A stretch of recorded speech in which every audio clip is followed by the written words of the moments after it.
Драги мои почитувани гледачи, добре дојдовте во најновото издание на нашиот и ваш подкаст Демократски импулс.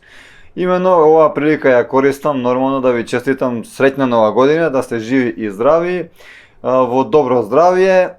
Нас ние ова прво издание оваа година на Демократски импулс, инаку во првата сезона ние вкупно седмо. Така да, денеска ќе имаме повторно интересен гостин, како и секогаш. Денеска ни е гостин Јорго Огненовски, председател на Демократи. Добар ден, Јорго, и чувствувате се како дома во наше студио. Благодарам, како и секојаш што се чувствувам. Сакам да му посакам на гледачите среќна нова година, им посакам многу здраве, среќа, љубов, благодет и успех во животот. Така е, вие сте наш верен соработник, се надам дека нашата комуникација, нашата соработка ќе продолжи во иднина. Се разбира, ќе продолжи за доброто на Македонија и за доброто на народа, на граѓаните. Така е. Кажете ми повеќе, да започнеме со сублимирање на тоа што се случи минатата година. Кажете ми како вие ја оценувате политичката ситуација, политичката состојба, што се случи на нашата политичка сцена? Во 2024 година имавме многу работи. Една од најважните работи беше што имавме парламентарни избори на кои победија дојдоа на власт да помане со нивните коалициони партнери Влен и Вреди. Влен, Вреди и Знам. И Знам. Веќе помина скоро 7 месеци од кога стапија на власт. Би сакал да прокоментирам за состојбото од кога дојдоа на власт овие три политички субјекти. За жал, ситуацијата не се промени на подобро. Имаме многу работи, но јас би спомнал неколку од нив, за да не ги замарам гледачите. Тие самите знаат што се случува во последните 6-7 месеци. Една од најголемите катастрофи што се случи со доаѓање на власт нова гарнитура е кога победија на избори на 18 мај 2024 година, почна интензивно одма да ги партизираат државните институции. За жал. За време на изборите зборуваа обратно дека ќе се борат против партизација, поточно ние како демократи викаме криминални политички вработувања. И така тој термин треба да се задржи и заслужува, затоа што не е ова некој си непотизам, ова се полнат сите можни институции и се формираат нови тела, како што се комисии и што не, за да може да се ги вработат своите послушници, гласачи се разбира, јас ги викам малце омилено полтрони, нивни кои што работат за високи пари. Повеќето нив, кои што се вработени како директори, шефови и така натаму во тие комисии, имаат по 2-3 илјади евра месечно плата, додека народот нема леп да јади. Тоа е една катастрофа што ни се случува и секојаш со доаѓање на нова власт, на нова гарнитура го прават истото. Значи, нон-стоп се врши пополнување и станува нашата администрација побројна, на место да се намалува. Тоа е нешто што одма итно мора да се спречи, но за жал демократи не се на власт, не ја менеджира државата и во овој момент можеме ние да зборуваме и да ја дигнеме свеста помеѓу граѓаните, да знаат сега доаѓаат локални избори, октомври, каде што ќе се избираат градоначалници и советници, па граѓаните нека знаат кој се ДПМН, кој се СДС, кој е ДУИ и така натаму овие сите нивни коалициони партнери, дека добро не му мислат на Македонија. Друга работа е што ова влада направи договор со Унгарија на 1 милиарда евра, од кои 500 милиони веќе се префрлени, 250 милиони ќе одат за општините, се даваат овие пари на неспособни градоначалници и советници, општини кои што кубурат и поточно повеќето од овие градоначалници и советници погрешно, лошо, неквалитетно ги водат овие општина, некои од нив и ги плачкаат општините, како што имаме случаеви, значи денес гледаме што ни се случува, а другите 250 милиони евра ќе се даваат на бизниси, на се разбира, тоа се бизниси блиски до власта, и замислите, кредито е земен со 3,50 интерес, а овие пари, 250 милиони, ќе им се дават на бизнисите за 1,95 интерес. ВМРО вели дека тој интерес бил најнизок што може да постои. Дали се согласувате вие со ова? Не е точно дека е најнизок, може да земате и понизок, но тоа не е битно. Битно е што ние граѓаните, разликата помеѓу 1,95 до 3,50 ние треба тоа да го плаќаме.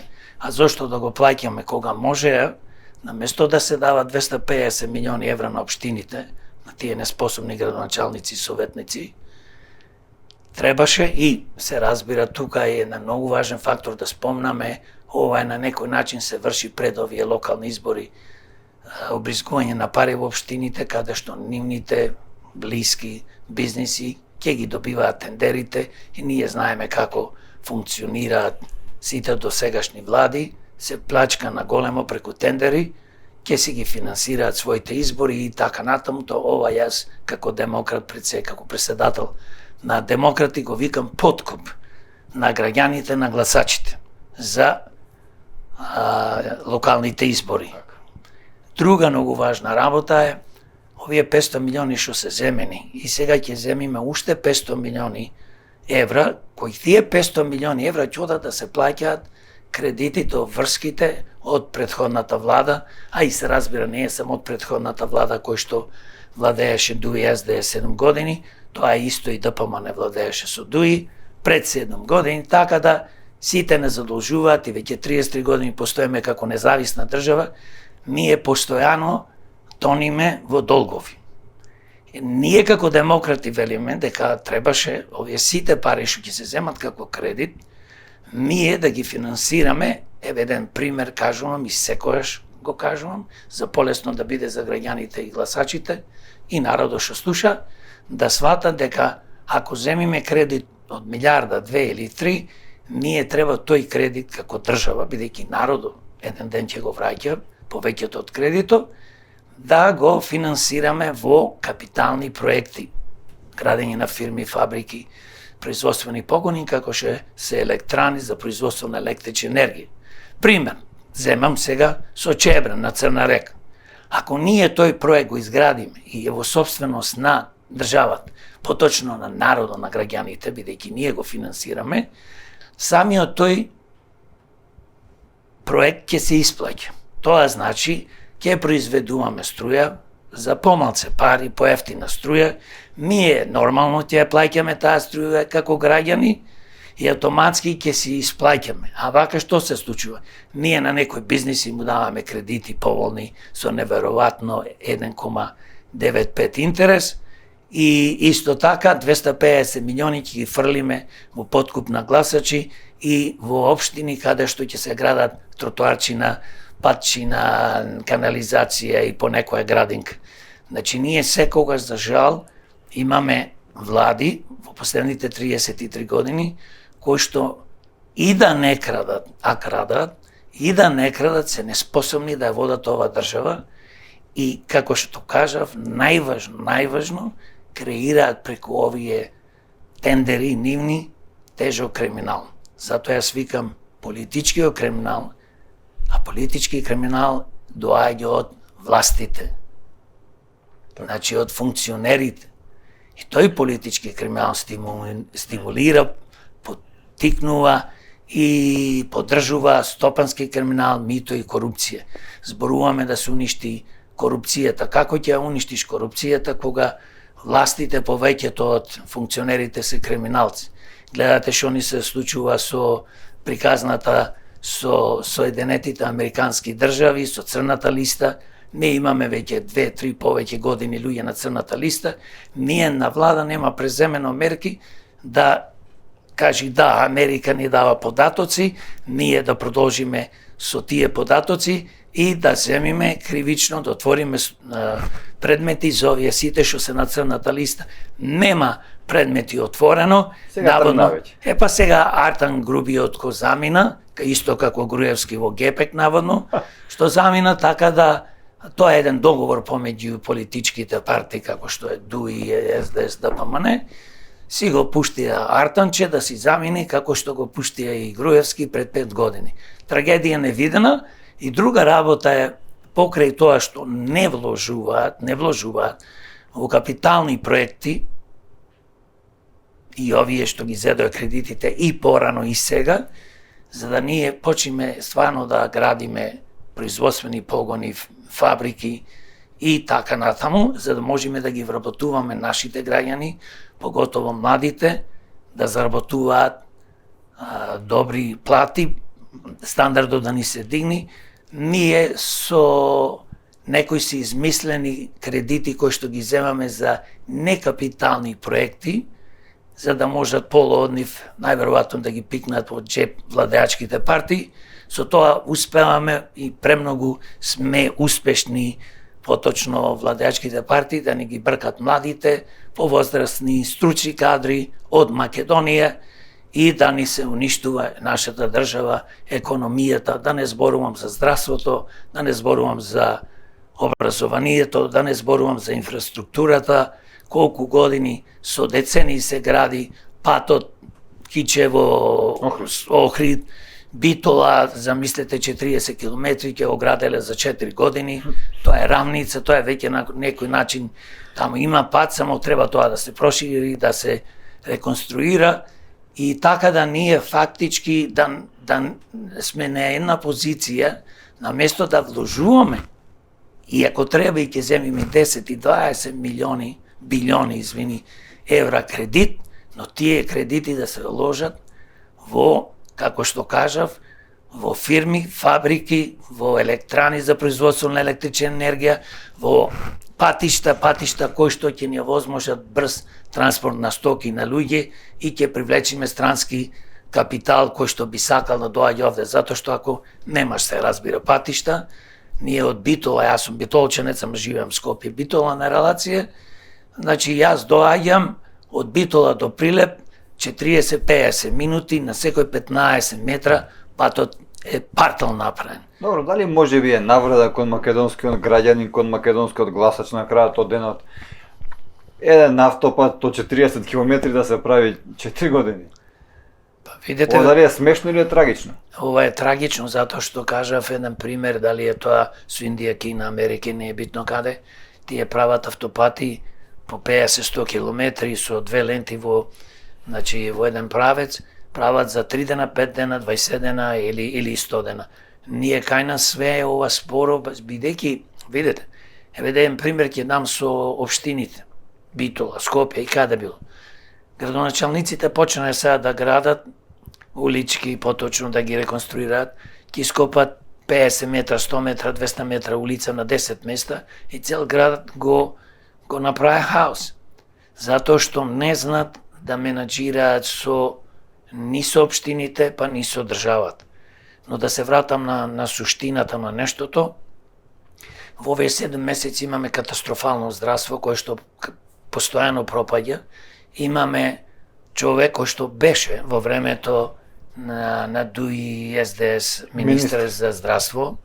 Сега тој истиот пак стана министер на здравство, што беше многу неуспешен, па го наградуваат партнерите, бидејќи кога влегуваш во коалиција, таму не се разговара дај да направиме врвна економија, да се бориме против криминалот, корупцијата, да имаме врвно здравство, образование. Што се разговара на тие маси, кажете? Таму се разговара кој што ќе добие, колку директорски места, колку министерски места, значи колку фирми ќе контролираат одредени коалициони партнери. Поточно кажам, но таму никогаш не се разговара дај луѓе да седнеме да средиме криминалот. Значи не кој што може, не кој што сака. Јас сакам ова, дали имам за тоа кадри, тоа не е важно, дајте ми го мене тоа место, ако ве сватив. Па видете таму, еве погледнете по министерот. Значи човекот нема појма од здравство. Да, тој е по професија лекар, но беше, ни покаже дека ништо не направи добро за здравството. И сега ние пак, поточно властите, го ставаат министер, бидејќи имаат направено договор. Скажуваат едноставно, вреди, вели ние, или кој да било знам, бараме 3 министерства за здравство, за образование, за економија, бараме 30-50 директорски места, кои директорски места после има возможува да вработат уште 50-100 своји партиски полтрончини. И така ја обогатуваат нашата држава со непродуктивна работна сила на место да имаме продуктивна во производство. Дали е тоа во земјоделие, дали е тоа во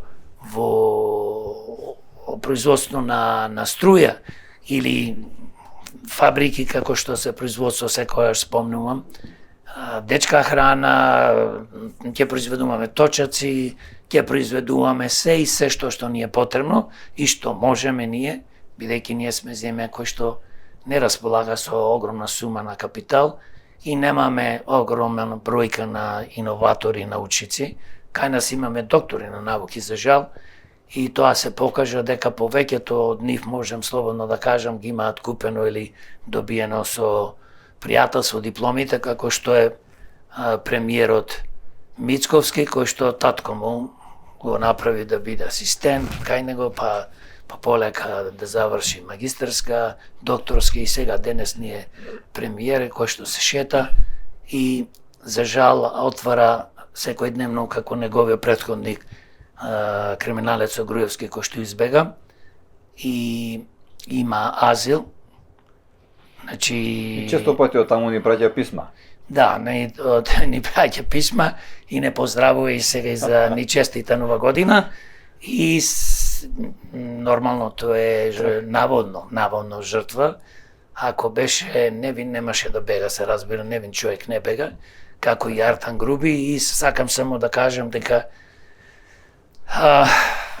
го следи Мицковски во фрлање на лопати, отварање на спортски сали, отварање на трговски центри, а на Македонија порака да му пуштам на премиерот Мицковски дека мој пријателе треба да отвараш фабрики, каде што ќе вработуваш нови луѓе, кои што млади и по возрасти стручни кадри, каде што ќе имаат високи плати и нема да чека стално некој во од нашите индустријски зони да дојде од странство и да гради фабрики и да чекаме дека еве толку имаме однадвор инвестиции.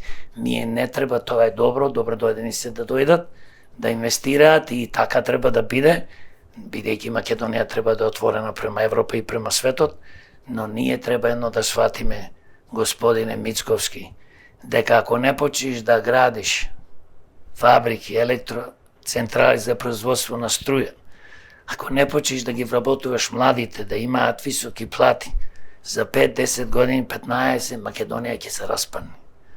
Ни ти ќе ја спасиш, ни никој ќе ја спаси. Затоа што без млади, кои ќе заминат, или кога немаме стручни кадри, како што се научници, иноватори, а не денес, ние имаме колку сакаш луѓе со докторски дипломи. И што прават тие доктори? Што има допринесено во економијата, во здравството и така натаму? Ништо. Само титула е тоа. И повеќето од нив се разбира ги имаат купено. Дали, еве, кога сме веќе кај инвестициите, дали мислите дека тие роуд шоуа што ги правеше на времето Никола Груевски беа на некој начин добри за привлекување инвестиции од странство, или мислите дека, или можеби ви имате некоја друга стратегија околу тоа поле? Видете, све е добро кога се работи за промоција на Македонија и привлекување на странски капитал. И можам слободно да кажам дека сите форми треба да се користат. Но треба една да знаеме, дека ние имаме огромна конкуренција за да привлечиме странски капитал. Прво треба да имаме работна снага. Треба да имаме стварно врвни стручњаци. Да имаме млади луѓе, наместо да ни бегаат во странство, треба тука да се тие. А знаеме, последните 10-20 години стотици илјади млади луѓе заминаја. Значи, тоа што е останато во Македонија има квалитет, но се намалува секојдневно повеќе и повеќе. Мене ми е многу жал да кажам, но еве ние имаме конкуренција од најмоćните држави во светот како што е САД, Јапонија, па Кина, па Русија, Германија, бидејќи тие привлекуваат странски капитал. Значи можам слободно да кажам дека амерички фирми во Германија отвараат своји фабрики. Исто пример јапонски како што е Toyota, Honda.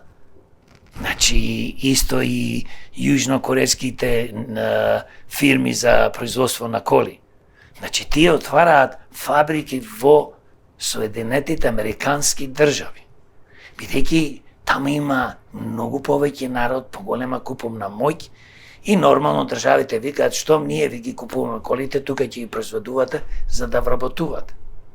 Значи не е ова така, па ние држава, па сите ќе трчат бидејќи е поевтина работната снага. Не е точно тоа, секогаш. Да, помага да ти е поевтина, но треба да пазиш колку ќе биде поевтина. Не можеш да ги ти понудиш нашите вработени за без пари да работат.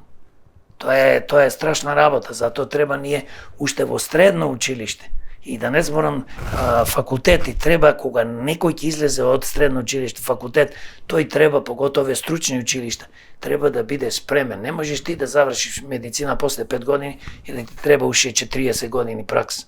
Глупости не виден. Ти или да учиш за бравар или не знам за електричар во овие стручни училишта, механичар, ти кој ќе завршиш тие 3 години колку е училиштето, треба да бидеш, да знаеш одма да може да те користат луѓето. Значи ние треба малце со тоа да поработиме и да сватиме дека конкуренција има огромна за привлекување на капитал, но независно од тоа, што е друга опасна работа и што е многу тешка, утре другина во секој момент овие странски фирми може да заминат оттука. Па знаете колку фирми беа отворени во Кина во последните 20 години. Повеќето од нив заминуваат од Кина, одат во Виетнам, пример зборувам, или Индија. Индија има повеќе од 1.4 милиони, ја надмина по број на жители Кина. Но тоа не значи дека Кина има огромна куповна моќ, бидејќи има 1.4 милиони граѓани и таму ќе има фабрики, но заминуваат затоа што секогаш овие луѓе што доаѓаат, што инвестираат, ако најдат негде подобра работна снага, или поевтина, или слично, или подисциплинирана, поквалитетна, постручна, ќе заминат. Ќе остат фабриката во еден ден, ќе си заминат. Затоа јас велам дека владата наша, моментално што е на власт, или ние како демократи, како партија, граѓаните ден ќе не дадат овербата, ние ќе ја менеджираме ова држава. Бидејќи знаеме како имаме луѓе, стручњаци во Македонија има во изобилство, стручњаци кои што може да ги користиме, честни луѓе, не партиски војници и такви глупости, а и се разбира може и да повикаме помош и од странство од стручњаци, да креираме на врвна економија, врвно здравство, образование, инфраструктура, да спасиме животната средина, а не ние денес имаме пример се зборуваме што направиле во овие 7 месеци новата влада за животната средина. Ништо. Цело време истата приказна. Како доаѓа нова влада? Знаете тоа, просто народски кажаме, многу време зема да се исчисти. Многу време и не преземат никакви конкретни мерки. Зборуваат за некој електрани на сонце, на ветер, ќе се изгради нешто, зборуваат за некој, да речеме, превозни средства како што се автобуси, електрични и така. Тоа не е доволно, тоа треба конкретно и одма сега. Како се доаѓа на власт, како се почнува да се менеджира државата, одма треба да се решава тој проблем. До кога ќе го имаме проблемот? Скопје вчера беше најзагаден град во Европа. Битола, Тетово и други градови, Куманово, не трујат секојдневно. Што имаме ние во Скопје? 500.000 жители, во Битола има 50.000, Куманово 60-70.000, Тетово исто толку. Нашите градови се загадени исто, малце помалце или повеќе од Нью Делхи и некои други огромни градови кои што има 20-30 милиони. Каде е таа логика?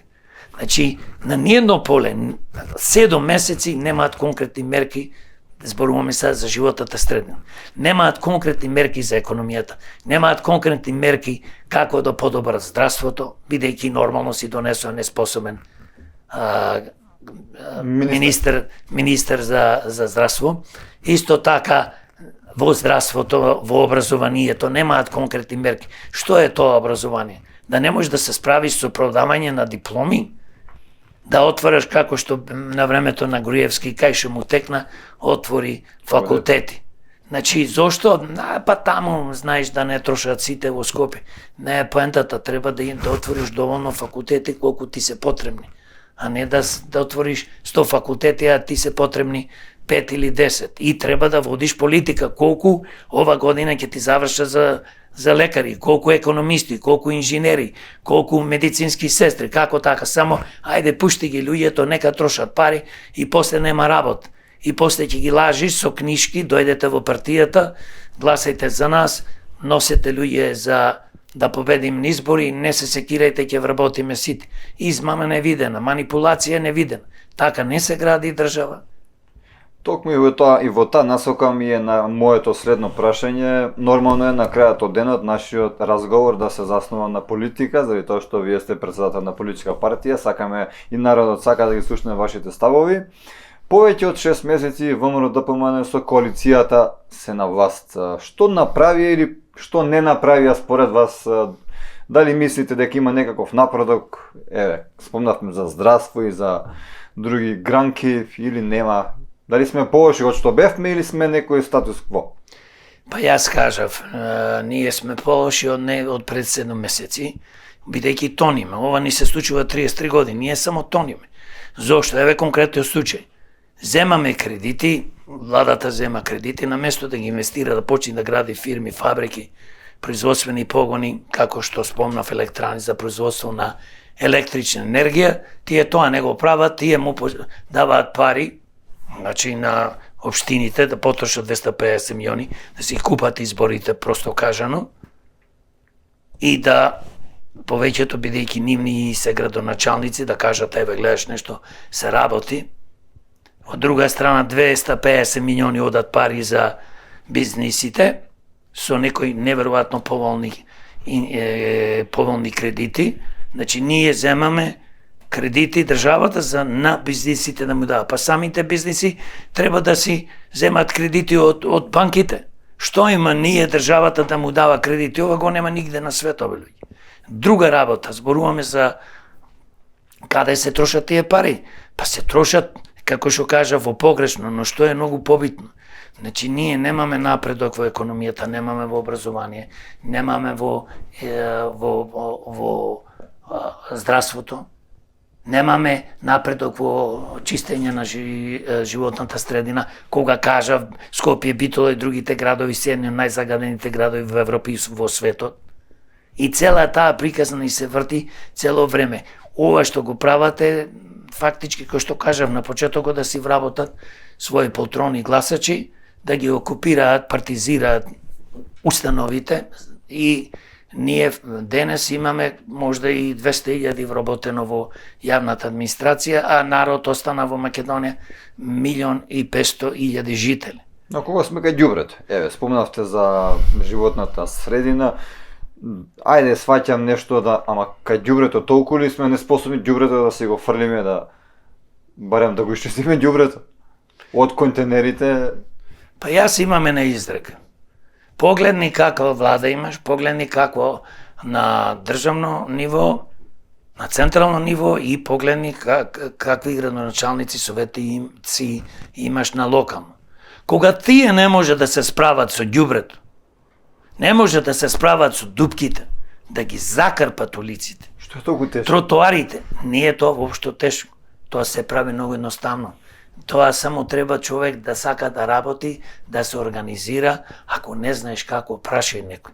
Ако не мислиш дека нема случаи овде, прашај во странство како. Еден Истанбул има 20 милиони. Лос Анџелес со околината има преку 20 милиони. Како таму нема вака ѓубре по улици расфрлено? Како нема куќи на скитници? Овде куќината ќе не изедат. Не можеме да се грижиме за ѓубрето, не можеме да се грижиме да ги одржуваме улиците, тротоарите И ти зборуваш тие ќе ти водат комплицирана економија, државата ќе извадат од оваа економска криза или ќе се борат против криминалот кој што постои во судството, јавното обвинителство, полицијата. Овие се неспособни луѓе. Висока политика. Не е да е тоа висока политика. Овие се луѓе кои што доаѓаат 33 години тоа не се случува, доаѓаат на власт со една единствена цел: да владеат, да се богатат, да живеат раскошен расипнички живот. Ни за Македонија, ни за економија, ни за здравство, ни за образование, ни за инфраструктура, ни за животна средина, ни за пензионерите, кои што се оставени на милост и немилост и ги лажиме со 2.500 зголемување на 6 месеци, и сега минимална пензија било 15.000. Па кој може да живее со 15.000? Цените ко растат астрономски секојдневно. Токму сега сакав да ве запрашам за пензионерите. Дали може би им се подобри животниот стандард на пензионерите? Па како му се подобри животниот стандард со 2.500 што му зголемиме во септември и сега ќе му зголемат во март? Па видете, минималната пензија беше земјоделска, да не речем 10.000 денари, а другата беше 13. 97.000 пензионери до пред 4 месеци земаа пензија, значи 97.000 земаа пензија околу 13.000 денари. А 200.000 пензионери земаа пензија помало од 22.000, значи најголемата беше во тие 200.000, 22.000. Сега со 2.500 зголемување му се зголемила минимална. Но, поентата е што цените на прехранбените производи одат нагоре. Значи, зборуваат за некоја кошничка, велигнеска, па сега новогодишна. Порака да пуштам до владата и до премиерот Мицковски. Кого лажите? Кого лажите? Сами се лажите ви. Вие сте неспособни да водите државата во правец. Вие ги молите, пазете, ги молите трговците да ги намалат цените. Тоа е исто што кажуваме ние демократи, како во лисица да ја ставиш во кокошарник и да се надеваш дека нема да ги зеде и да ги уништи кокошките. Толку е слично, значи, според вас. Па, видите, па и тоа ни се случи. Тие ко објавија ќе имаме новогодишна кошничка од 15 декември до 15 јануари 2025 година, тие пред тоа месец-два се изголемија цените, пример 30-40%, па после сега наводно ги намалија 10%. Значи ние како да вртиш, сме оштетени, но тоа не е најбитно. Најбитно е што ние, ако немаме минимална пензија, пример велам, 30.000 денара на ова скапотија, па не се работи само за храната. Па пензионерите се луѓе кои што почесто се разболуваат. Па просек еден пензионер зема по 5 по 10 тапчина на дено. Па да зборувам за таа и да го повикам министерот за здравство, како не му е срам да не ги стави најскапите лекови на приоритетна листа. Па знаете дека има лекови по 4, 5, 6.000 денари месечно кои што требаат пациентите, постарите и помладите да ги земаат како терапија секој месец до крајот на нивните животи. Само еден лек. Па луѓето плаќаат по 8, по 10, па и не знам и повеќе бе. Тоа не, како може, како не му е срам на тој министер по здравство и на владата да каже, зборувам, да каже сите овие скапи лекови ќе ставим на приоритетна листа. Сите лекови што се, значи, модерни, современи, со подобар ефект, со помалце негативни ефекти, а поквалитетни да се лечат, треба тие да бидат. Јас зборував со една апотекарка и вака ми вика: господине Огнеровски, ве познавам кој сте, шо сте. Земете, зборувајте на телевизија малце да ја дигнете свеста. Кај нас лековите на приоритетна листа се лекови по 15, 20, 30, 50, 100 денари. Не треба тие да бидат на приоритетна листа. Кај нас треба лекови од 4-5 илјади денари. Имате лекови за канцер, имате лекови за срце, имате лекови за се. Тие се ужасно скапи. Како ние ќе одиме напред? Со кој министер за здравство и со која влада? Вела дека лековите за канцер треба да се бесплатни и да го следува секој болен, но кога ќе се соочите со таа болест и кога ќе отидете на онкологија, ништо не е бесплатно. Сето тоа замачкува на очи. Јас само едно да кажам, ко демократ и председател на демократи, ние во нашата програма имаме многу јасна визија што треба да се направи со здравството. Само да спомнам неколку примери. Прво, зборуваме за лековите. Ние зборуваме како демократи во Македонија мора да имаме бесплатно здравство. Може да имаме приватни ординации, болници, се разбира, здравствени установи, може да имаме паралелно како што имаме државно здравство. Но државното здравство мора да биде бесплатно. Не можете вие на пензионерите, кои што цел живот работе и плаќаат доприноси, да му барате пари. Еве, мајка ми пред да почнем ќе ви кажам, пример, плаќавме месечно по 1500-2000 денари за лекови, а пензијата му беше пред 3 години, го почина 11.000 денари. Значи, нема секој син што има пари или нема секој пензионер, па и што има син или ќерка, значи здравството мора да биде бесплатно, не само за пензионерите, за сите нас. Ако треба ќе одделуваме од доприносот повеќе и се разбира тука може да се помогне кога најбогатите луѓе во Македонија ќе плаќаат повеќе данок. Ние во Македонија имаме рамен данок. Дали вие заработувате 3000 денари месечно или 3000 евра месечно или 300.000 евра месечно, вие плаќате 10% од прилика. Тоа е невозможно. Така не може да функционира нашата држава. И Европа сега вели, данокот не смее да биде за корпорациите помалку од 15%. Бидејќи ние сакаме да влеземе во Европа, ние како демократи сме проевропска и вели Европа се. Значи мора да се прилагодуваме према европските закони. Но бидејќи сме ние многу сиромашна држава, ние овие што заработуваат мала група на луѓе се тие огромна сума на пари годишно, нет профит, значи тие треба да си ги оданочиме, се разбира многу повеќе, не да биде 15, значи има скалила како тоа се прави и во зависност како заработуваш, што повеќе заработуваш, повеќе од те оданочуваат. Пример во Америка, најбогатите плаќаат 39,7% данок. Во Шведска, Норвешка, Финска плаќаат и по 60% данок. Бидејќи вие ако заработувате во Македонија 10 милиони евра и ако платите 40% данок, тоа се 4 милиони. Што е проблемот да ви останат 6 милиони? Не ви е ли доволно? А ние што заработуваме по 1000-2000 евра, ќе плаќаме 10 пример. Тоа е во ред. Значи, оттаму пари ќе може и да прибираме и се разбира да го спречиме иселувањето на младите, пак се враќаме на економијата, дека ние мора да инвестираме, мора ние, бидејќи ако никој не доаѓа овде да гради фирми, фабрики, никој не доаѓа да ни гради електроцентрали за производство на електрична енергија, ние ќе мора да земаме кредити и тие кредити да ги вложуваме во нешто што ќе ни носи профит, поточно вредност. А тоа е производство на струја, таа ќе си биде наша. Сега, кога овие фирми, фабрики и централи и така натаму ќе се разработат како што треба, сите тие може слободно да ги регистрираме на берзата. Ама под каков услов? Ќе ги регистрираме на берзата успешните и секој граѓанин во Македонија ќе си добие проценти, поточно акции. Не како што беше направена приватизацијата. Сега да се вратам на малце на приватизацијата.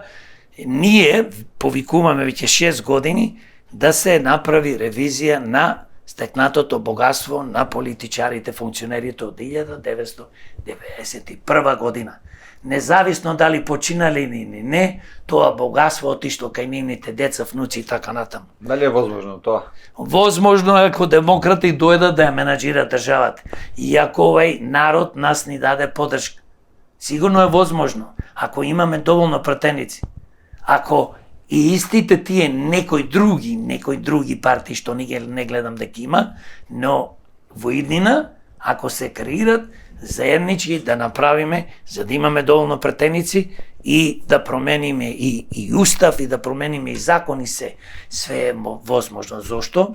Затоа што украденото богатство од државата, од народот, приватизација на фирмите направена на еден најголем, најлош криминален начин, тоа го правеше Бранко со неговите криминалци, СДС, па се разбира продолжи и ДПМН со Љупчо Ѓоргиевски. Значи, тие се луѓе кои што направија такво зло за Македонија. Тоа се вика во закону, значи злосторство према својата држава која е направен и народ, тогаш можеш да го вратиш и законот. Бидејќи све, ако одлучат 80 пратеници во собрание да се направи ревизија и од 1991 секој што украл да се одземи тоа богатство, да се конфискува од дедо предодо, не само тоа што го зел. Значи, не е битно дали некој сега денес е многу богат и има фирми, фабрики или не знам што, живе во Америка. Кај да е, мене смешно ми е, азил имал Никола Груевски, Артан Груби ќе бара азил и не знам кој, не знам, прелуѓе, не азил, не ништо, би ќе ги вратиме. Господин Јорго, еден наш поранешен премиер велеше дека ќе ги врати украдените пари со бројчаник на портата. Ако не се лажам, по тоа не се случи ништо до ден денешен. До душа поблизок беше до хуморот него, до политиката. Што мислите вие околу тоа? Постои ли некоја таква шанса да се вратат парите и народот секојдневно да гледа колку пари се враќаат на портата? Тој господин, видите, има повеќе во наводници господини кои што доаѓаат на власт со лаги и измами. Во крвта нив му врие како да го излажат народот за да гласаат за нив. Тоа ни се случува 33 години. Нашиот измачен народ тоа го знае, гласачите го знаат. Само треба да се освестиме, се разбере, да кажеме доста е веќе и не гласаме повеќе за овие политички и криминални структури како што СДС, ДПМН, ДУИ и нивните полтронски привезоци, се разбира заеднички со нивните криминални злосторнички банди. Значи, кога зборува за бројчани, кога зборува ќе ги вратиме, ќе одиме еве сега и од ДУИ, Али Ахмети почна да зборува дека се направи ревизија на приватизацијата. Тој тоа го кажува, тоа е све окей, ама не го мисли. Знаете зошто? Затоа што нови луѓе не може повеќе да му се верува. Тие 20-30 години имаат политички партии, некои како Али Ахмети 20 и нешто години на власт и ја контролира тотално цела Македонија, бидејќи нашите политички структури, македонските, поготово политички партии како СДС, ДПМН, бидејќи се криминални партии и нивните лидери, поточно премиери, бидејќи ние секогаш имаме до сега председатели премиери од македонска страна, тие се неспособни. Кога дозволи Али Ахмети да ги контролира и да биде главен во Македонија, можете да замислите и никош да не му верувате новие луѓе или новие партии. Една работа само можам да кажам како човек, како председател на демократи. Ние како политичка партија се формираме пред 6 години со една единствена цел, да ги промениме работите и тоа што го кажуваме да го исполниме. Зошто? Затоа што ние никош не сме биле порано политичари, повеќето сме некои си бизнисмени или обични граѓани кои што си сакаме државата, сме честни, не сме направиле криминали, не сме краделе, не сме биле во политика да како што претходните со децени или години да уништуваат и ние веруваме дека тоа може да се случи и да се врати. И како ќе се врати? Бидејќи треба да се донеси закон, затоа што кажав претходно, ако е направено од страна на политичарите, од страна на пратениците, кои што донесува на еден легален начин во собрание, закон или закони, и со тоа направи огромна штета, поточно злосторство врз Македонија и народо, да го оплачкаат, поточно кажано ограбат, за да ги земат богатствата, за да може да ги контролират институциите како тоа што го прават, тогаш тоа е злосторство и може да падне да се врати закон од 91 да се испита цела приватизација, секој што има стекнато на еден нелегален начин и она што СДС, Бранко и другите го донесоа во собрание, да се направи плачка на народот за одредена мала група да се збогатат и да станат, денес ги викаме тие олигарси, Така. значи супер богаташи кои што преку измами и плачка го стекнаја целото богатство. Дали гледате кај оваа власт искрена желба, знаење и умење и заложба за да се справи со корупцијата, коруптивниот систем во полицијата, во судството, во обвинителството? Видете, почна со апсење. Еве еден пример ќе кажам. Од кога Артан Груби беше ставен на црната листа на САД и од кога демократи ние почнавме да пишуваме по медиумите како што е Facebook или подкастот Демократски импулс. Последното интервју, впрочем, вие бевте тука кога правев мемует пред да побегне, дека е возможно да побегне и утре дента човекот му одувна. Сигурно, ние и тука дававме предлози што да се направи и кажувавме за ова власт. Ова власт нема стварно искрени намери, бидејќи ако има искрени намери, сега слушам ќе ги ослободувал, пази, ќе ослободувал Миле Јанакиевски, бидејќи се смета со Трајанов што беше председатело на собрание и не уште еден човек ќе ги ослободувале, пази, ќе ги ослободувале. Може Чавков се мисли? Не, тој веќе во затвор, ќе ги ослободувале, пазете, ќе ослободувале од обвинување дека тие не се криви и нема наводно доволно државата докази дека ги организирале овие да речеме што беа конкретно случај 27 април нередите во собрание. Дали тоа треба да биде изјава на еден премиер? Дали е он судија? Нашиот премиер, мислам, не е наш на демократи, не е мој фактички, тој е премиер на тие што си го гласале и стварно направиле голема грешка.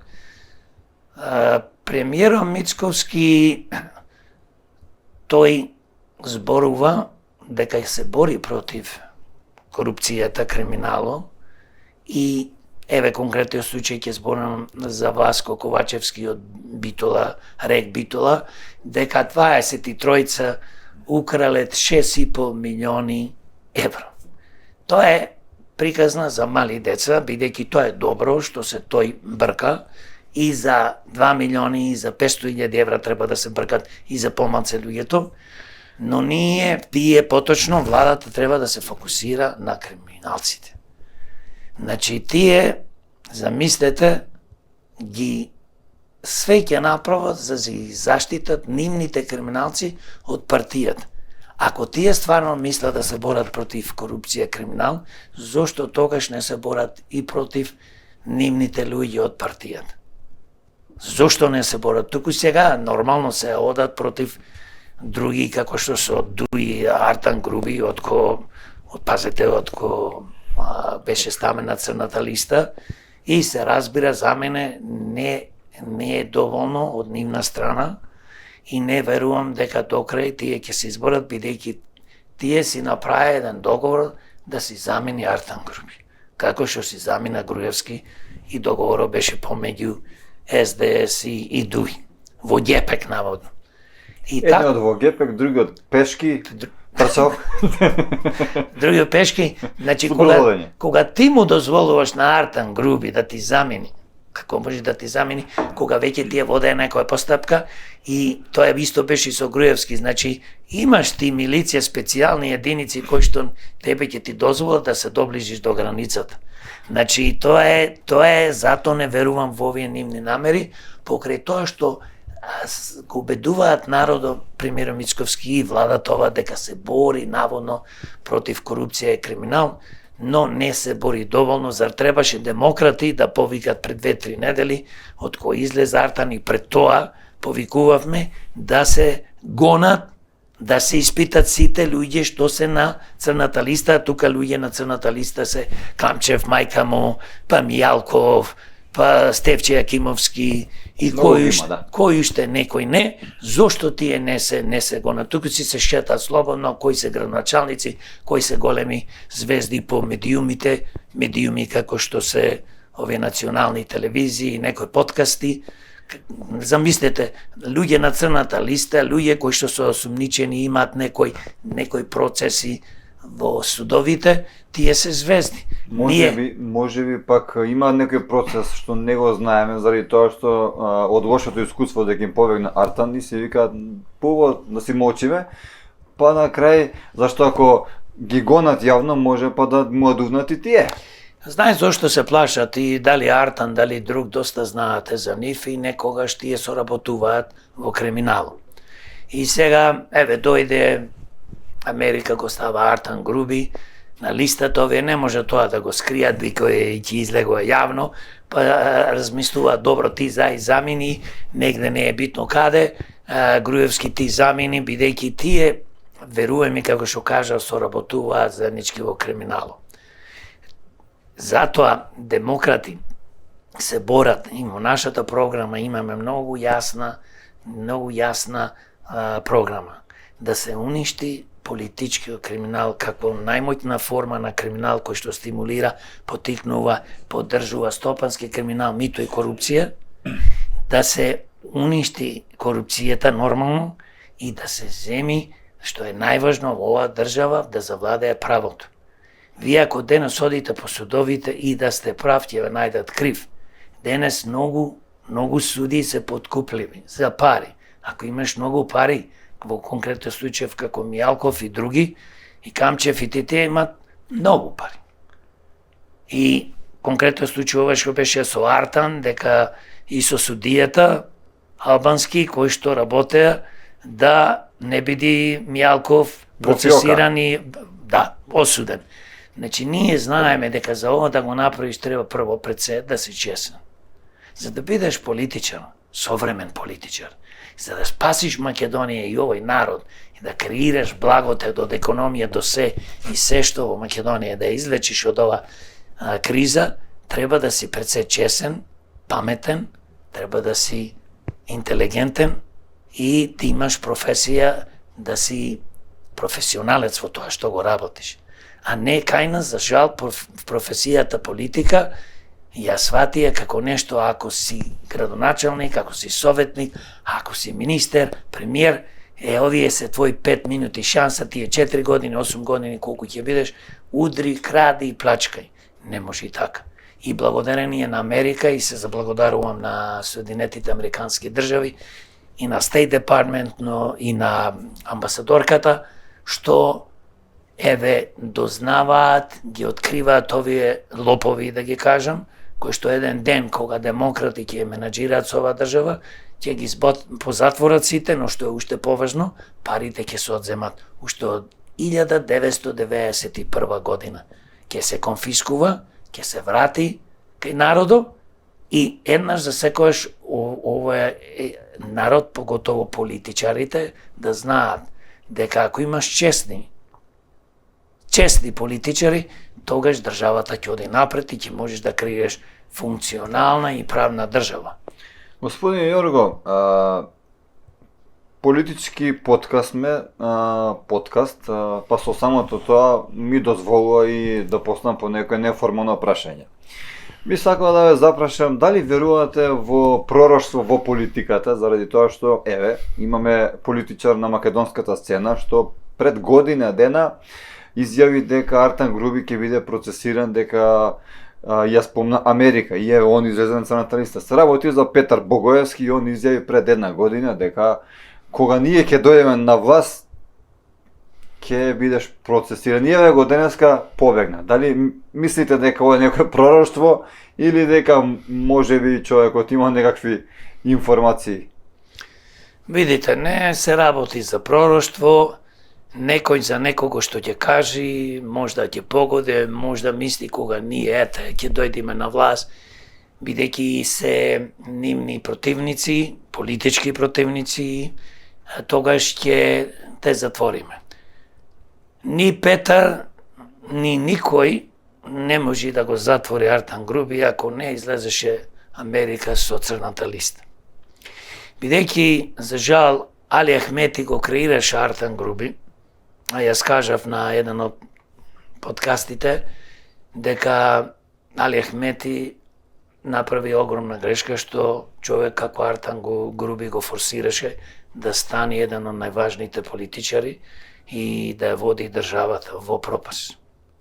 Ние сите, не само македонците, и албанците, и власите, и турците, и србите, и бошњаците, и ромите изгубивме, не само со Али Ахмети, не само со Груби изгубивме, и со Бранко Црвенковски, изгубивме со Никола Груевски, изгубивме со Зоран Заев, изгубивме со Ковачевски и сега губиме со Мицковски, за жал. Затоа што не можеме ние да дозволуваме и селективно да затвараме луѓе. Или да Америка не притисни да ни ваѓа црни листи и со тоа не страми, со тоа страми полицијата, јавното обвинителство. Ако Америка може да открие за овие луѓе што се на црната листа дека се корумпирани, дека се занимаат со криминал, зошто ние не можеме? Но ние не сакаме да откриеме, зборувам за досега 33 години, луѓе што се на власт. Бидејќи не можам точно да кажам о проценти, но повеќето политичари во Македонија се корумпирани и се криминализирани. И партиите како што се СДС, да помену не сакам да ги спомнувам многу, но мора да во контекст на нештото да спомнам, тие бидејќи владеа најповеќе, не само што се криминализирани, не само што и произведоа најповеќе криминалци, па да почнеме да редиме, ќе паднеш во несвес. Од министри, од премиери, од домагационери, нивни кои што се вработени, сите крадат, ја уништија државата. И затоа демократи вели дека единствено Македонија може да ја водат честни луѓе, професионалци со работно и животно искуство. Луѓе кои што се повозрасни, деца не може да водат. Се сеќавате на градинката на Груевски. Кога беше на власт пред 10-15 години, кога се слика, јас во Америка живеев тоа, гледам, вика, ми пушти еден македонец тука, вика, да видиш, вика, ова е нашата нова влада. Груевски и овие се министрите. Па не можев да се издоначунам, како што беше министерот за сообраќај, кој што го бркаат сега и сакаат нормално сега да помене да го ослободи и така натаму, тој е нивен човек. И ги гледам по 25 години, 24, 27, 30 години министри. Па луѓе, па кај се луѓето 45, 50, 60 години, 70 да ни бидат министри, што вика еден паметен човек од шведска политичар. Собрание не може да биде со луѓе кои што немаат бела коса. Со тоа сака да каже, треба да имаат децениско искуство. Сакам да ја запрашам за заменик директорот на Македонски патишта, што ни доаѓа од Демир Хисар, Сашо Дранго, кој овие денови се сликаше со убиена мечка, но он кажува дека таа мечка не ја убило, него отишол таму за да собере од патот, заради тоа што и се случило сообраќајна незгода, но ние дознаваме дека таа сообраќајка се случила ноември, а мечкава сегашна на директорот е од декември.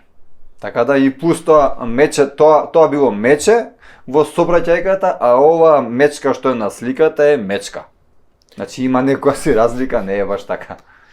Видите, денес и вчера баш работев на текст за да го пуштам за дотичниот господин. Јас го викам господин во наводници. Тој не е на господин, бидејќи ако убива мечки или животни кои што е забрането со законот да се убиваат и да се малтретираат и да се прогонуваат. 18.000 евра е казната, само да ви се надоврзам. 18.000 евра и 3 години затвор. Не само казната е по член некој 228, јас паш денес работам.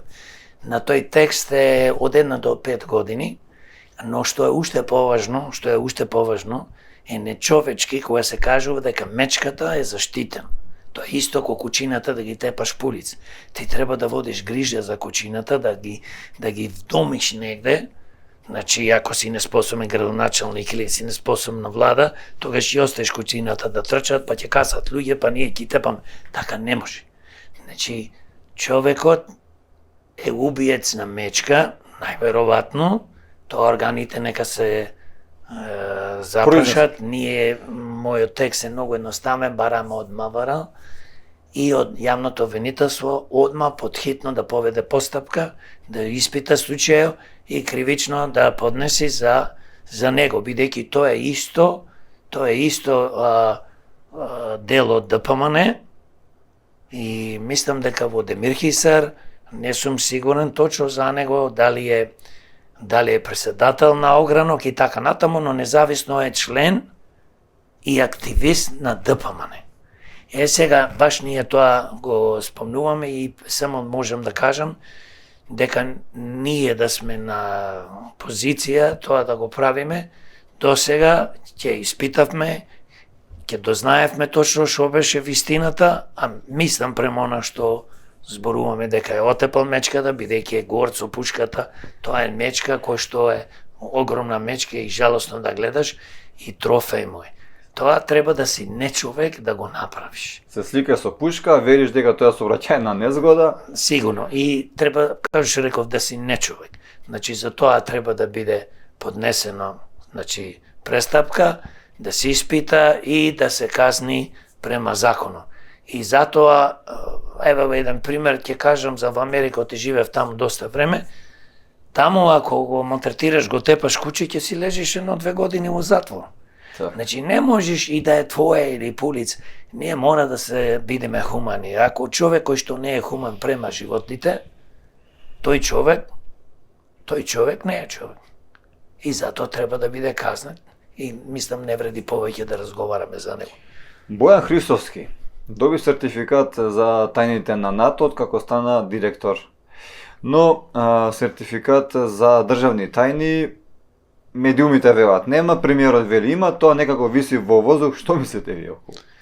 Видите, со самото тоа што веќе се зборува, се пишува по медиумите дека директорот на АНАБА и така натаму најмојната организација разузнавачка која штити Македонија од домашни и надворешни непријатели, со самото тоа што кажува е дека прво нема сертификат за познавање на англиски, тоа е криминал, се разбира, кога ти сакаш да водиш таква моќна агенција и замисли, земаш сертификат од Варна, од Бугарија, кај што таа ни школа постои, али еве се замислуваме дека сертификатот е илегален, тој требаше, мислам, владата да каже се извинуваме, грешка и да го тргне човекот таму, но упорно ова влада сака да го постави, бидејќи си има своји интереси и гледам, еве, зборувам за владата сега, составено од повеќе коалициони партнери, неверојатно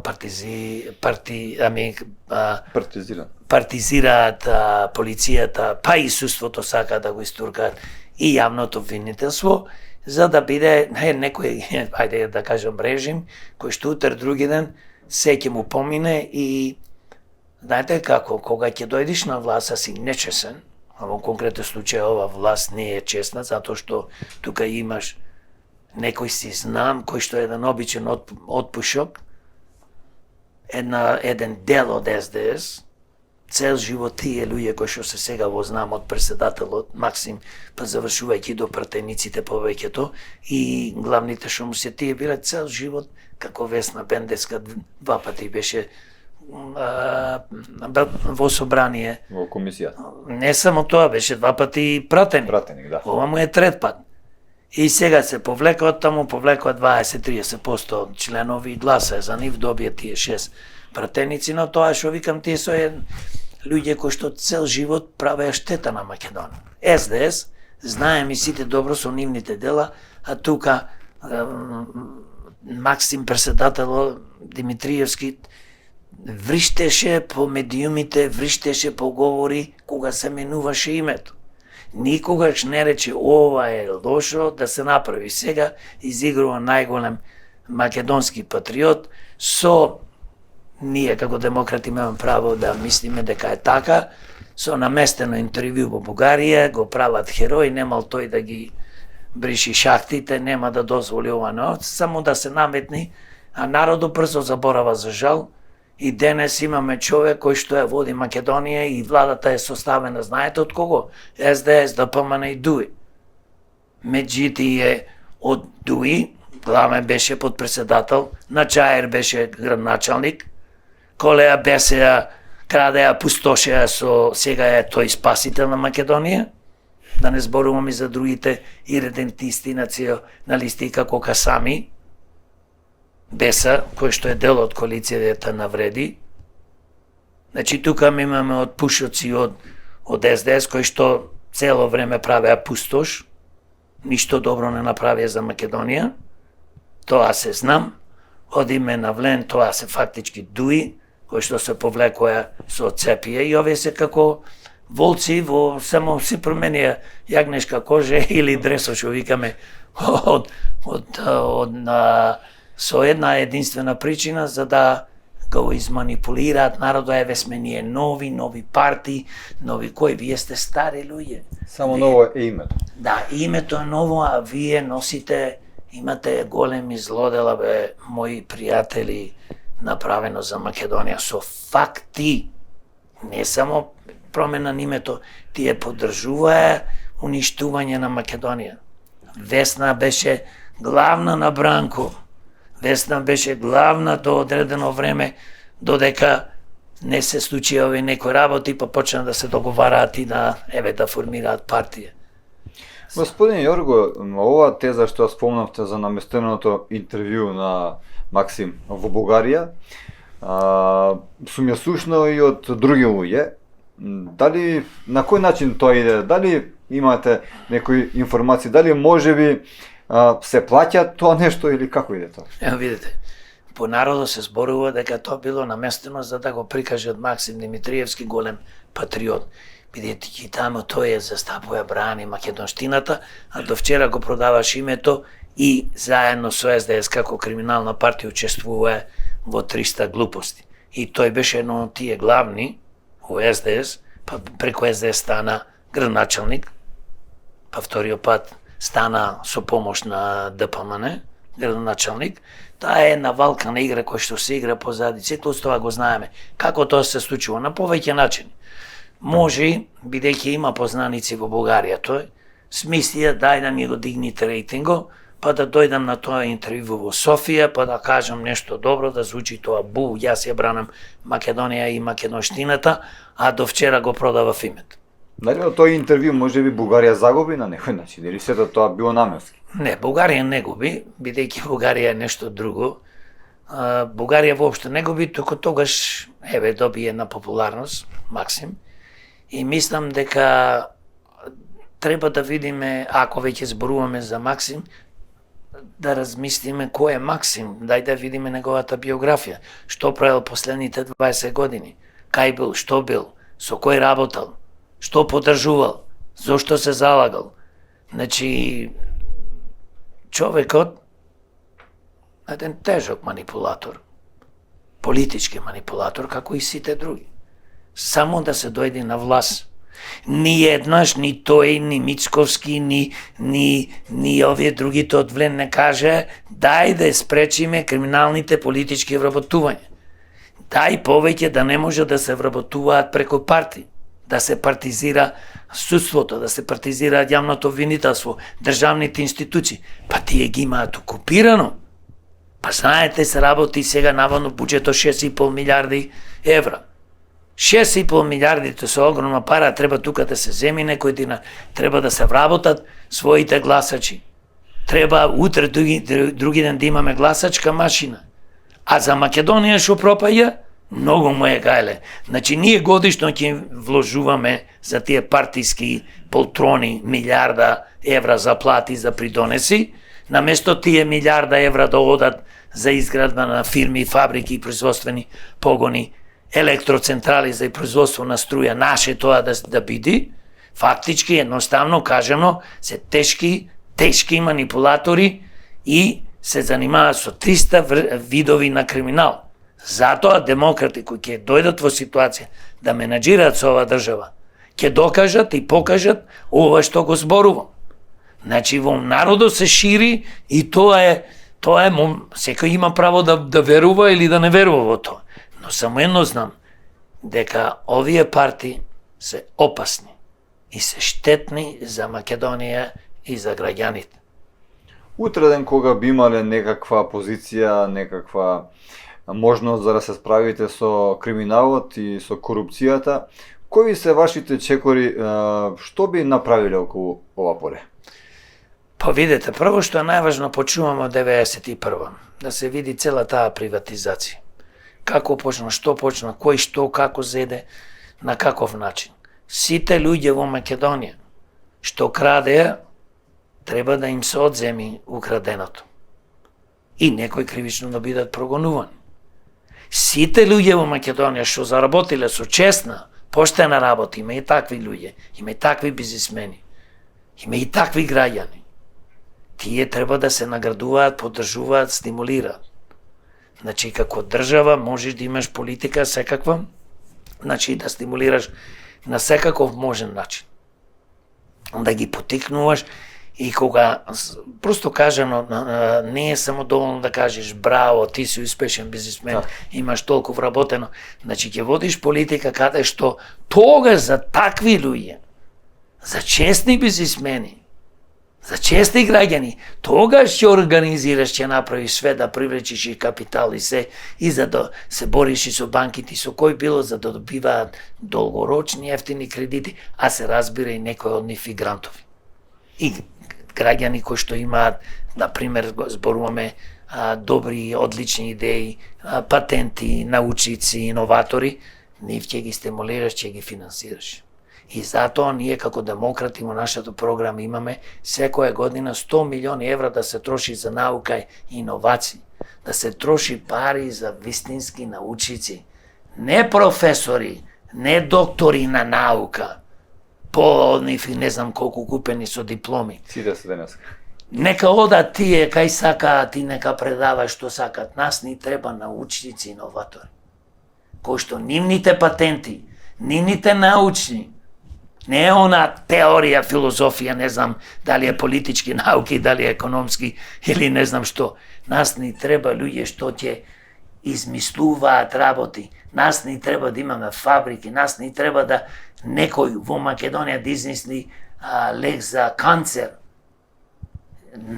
Имаме разни видови на канцер, се разбира. Нас ни треба некој што ќе измисли најдобра батерија на светот, што ќе може да биде мала, да акумулира огромна натре капацитет на струја, за да таа се полни брзо, за утре да се користи и за коли, и за авиони, и за телефони, и за се и се што.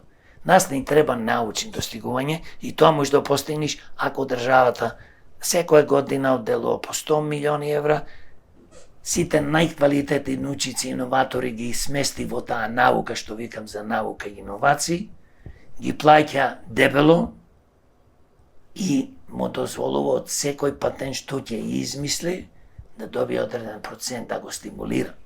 И после како измислуваме патенти, така да отвараме фабрики или да ги продаваме на каде ја и треба во светот, за да добиваме назад ние проценти од тоа производство и од тој благодет што ќе биде, а не нас имаме професори, доктори науки, прашај ги што направиле, единствено тие што предаваат свака чест, секоја чест по факултетите и така натаму, но што, кажи ми ти, ние што корис имаме,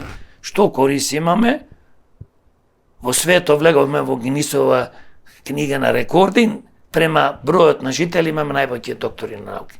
А најзаостаната економски држава и пропаѓаме. Имаме најповеќе криминалци политичари, најповеќе бизнисмени и политичари, има одредена група на граѓани кои што се нивни послушници и полтрони му ги извршуваат нивните валкани работи и ние што креиравме од државата влези во политика, кради, пустоши, наместо мотото да ни биде работи и само со работа се стекнува Така.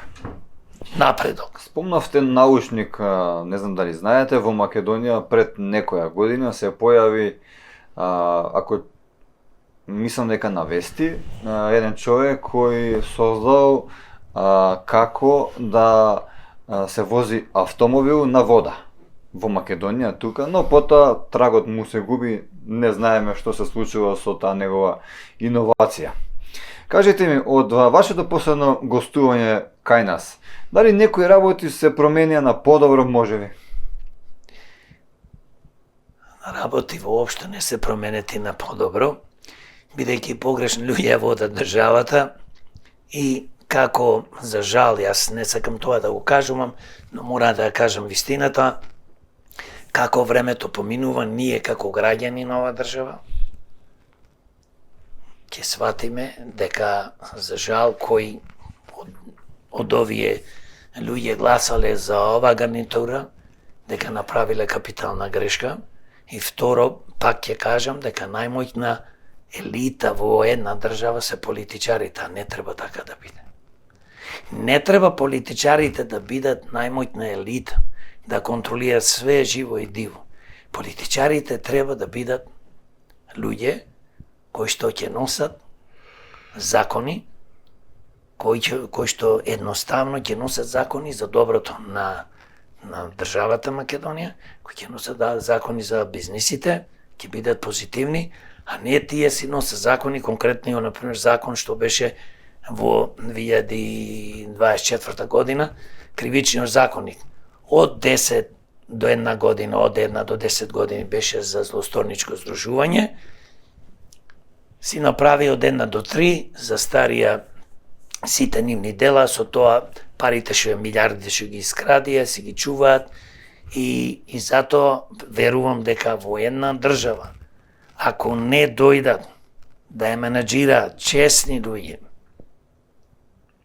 кои што ќе почнеме од премиер, па председател, па собрание, па одиме долу до градоначалници, советници, ние ова држава, за жал, ќе продолжиме да уништуваме. И затоа се родија демократи, за да го спречиме ова. И затоа зборуваме денес кој се ДПМН, кој е не знам кој и не знам кој. Значи, народот треба да знае, да слуша.